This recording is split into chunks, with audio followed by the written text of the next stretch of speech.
অবশ্যই আমরা অনেক আমার ভিডিও দেখি, এবং আমিও সেই একটা ভিডিও দেখে এই জিএসএল সমাজে আজকে আলহামদুলিল্লাহ এই অ্যাচিভমেন্ট। তো আমি পেশায় একজন ফার্মাসিস্ট, একজন ডক্টর। আপনারা সবাই জানেন যে এই সেক্টর থেকে জিএসএল বিজনেস করা কতটা কঠিন, কারণ একটা ডক্টর মিনিমাম 12-14 ঘন্টা বিজি থাকে।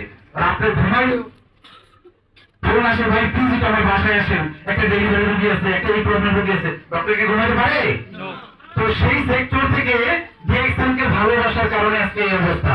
কোনো কাজই সহজ না, কোনো কাজই সহজ না, সহজ করে নিতে হয়। তেমনি একটু একটু করে কাজ করে আলহামদুলিল্লাহ পজিশন। তো আজকে যে আয়োজন আলহামদুলিল্লাহ, আপনারা যারা আজকে এখানে আসছেন উপস্থিত, আমি সবাইকে বলবো ডিএক্সএন একটা ওয়ান্ডারফুল কমিউনিটি বিজনেস। আজকে দেখেন 19 বছর যাবত আমি প্র্যাকটিস করতেছি, আমার এই সার্টিফিকেশন, আমার এই অর্জন, আমার এই স্ট্রাগল বিন্দু পরিমাণে আমার ছেলে এবং সন্তানের কাজে আসবে না। আজকে দেখেন 19 বছরের জার্নি আমার টেনশনের লাইনে, আজকে আমি যদি মারা যাই আমার পরিবার সেটাকে সাফার করতে পারবে না। মাত্র 4 বছর ডিএক্সএন সিস্টেম থাকার কারণে আলহামদুলিল্লাহ আজকে আপনারা আমাকে চিনতে পারছেন।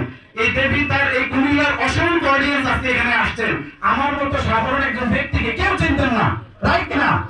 আজকে চীনের একমাত্র রাস্তা তৈরি করে দিয়েছে কে? ডিএক্সএন। আলহামদুলিল্লাহ শুধু বাংলাদেশে না, বিশ্বের 55টা দেশে আমার এই কমিউনিটি এই টোটাল 4 বছরে। তো আজকে যারা এখানে উপস্থিত হয়েছেন, আমি আপনাদের উদ্দেশ্যে বলবো, পৃথিবীর যে সেক্টরে যাবেন আপনাকে কাজ করতে হবে, যে সেক্টরে যাবেন আপনাকে কর্ম করতে হবে, কিন্তু কর্মটা এমন এক জায়গায় করেন যেখানে আপনার ক্যারিয়ার, আপনার যেখানে রয়্যালিটি, যেখানে প্যাসিভের রাস্তা তৈরি হয়, যেটা আপনি ঘুমায় থাকলে আপনার ইনকাম আসবে এবং আপনার মনে করো আপনার সন্তান পরিবারকে সেটা দিয়ে যেতে পারবেন। দেখেন আমি 19 বছর ধরে যে প্র্যাকটিসটা করতেছি, সেটা সার্টিফিকেশন, আমার অর্জন, আমার পরিবার কিন্তু সাফার করতে পারবে না।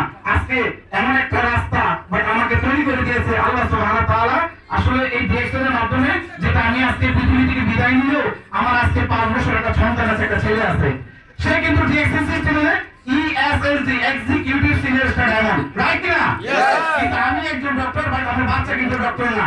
এই জিনিসটা সবাই বোঝার চেষ্টা করেন, কোথা থেকে আসছেন সেটা বড় বিষয় না, আপনার কোথায় যেতে চান, আপনার লক্ষ্যটা কি, আপনার ড্রিম কি, সেটা কিন্তু আপনি যদি ভিজুয়ালাইজেশন করেন, যেটা দূরদৃষ্টি, সেটা একটা স্পেসিফিক একটা